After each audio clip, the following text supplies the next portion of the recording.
Hey, what's up guys, and we're back, and this is going to be the last video of the beginner series, and I just want to go over the detection area, or the detection circuit, and what kind of, detection you'd want. So basically there's peak, which everything above a certain point, the threshold is, like, matter of fact, exact. Right? Anything above this is compressed, absolutely. And that's generally how conventional compressors work, from the 50s through the 90s and even now. There's another kind of detection, which is, well, I might as well leave this open. It's the RMS, root mean square. So what this does is it takes the average of a sound of the audio, and once the average goes over the threshold, then it's compressed. So a lot of things won't get compressed with RMS. Nothing. A little bit, as opposed to peak. Right, so it's taking the average of the sound and putting that into the detection circuit. So with RMS, you'll get a smoother kind of compression. A lot of the transients will still be preserved, but if there's, say, like this, is fine. If you have something that kind of is two loud sounds that are very close together, those will be compressed. So it's a different kind of detection. So we can see that here. I'll bring the threshold up. Why not?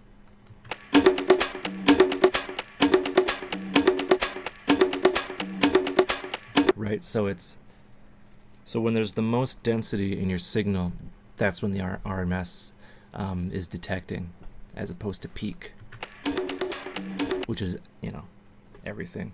So I would recommend that for, like, maybe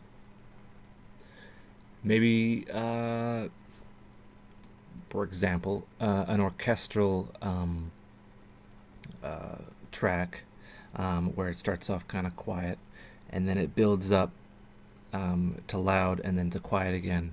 So, like, certain things will become apparent, but not really, if that makes any sense. So yeah, use them both. Peak is more for traditional audio. RMS is still relatively new and not used so much, but it has its value on certain things. So we have expand here, right? So what expand does is, when something goes over a threshold, it doesn't reduce it. It does the opposite. It boosts it back up. So we will try that now. And what it basically is basically a transient shaper. When you hear transient shaper, people go, ooh, I need the SPL UAD, holy shit one. Nope, you don't. You can basically do that with any modern compressor that is decent. The Ableton one comes to mind. So we have a bunch of transients here.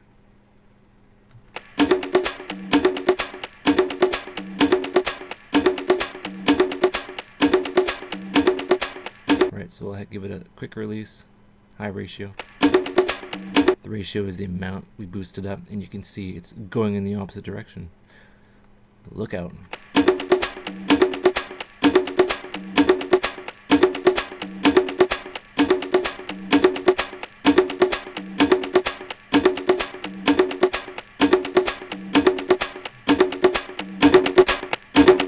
And that's pretty loud, actually.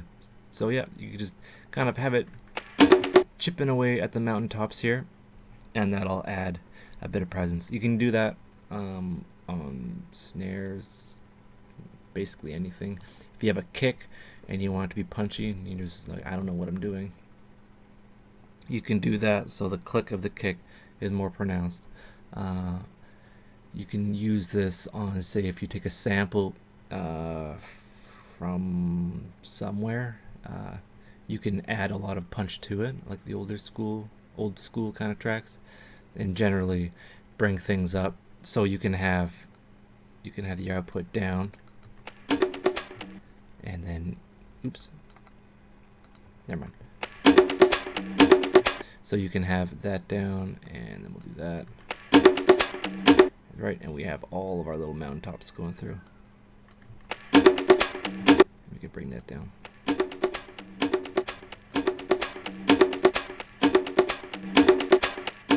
All right, so it's kind of a backwards kind of compression, but yeah, make sure you can bring the volume down the more you boost your transients, and that gives you a lot of headroom in your mix, and headroom is what you want while you're mixing.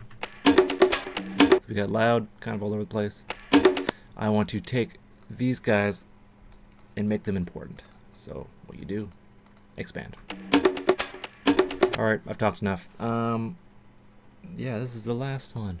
Yeah, so give me a like and subscribe and share. This will be posted on edmtutorials.net, my new website for organization. And yeah, hope you liked it. All right, take care.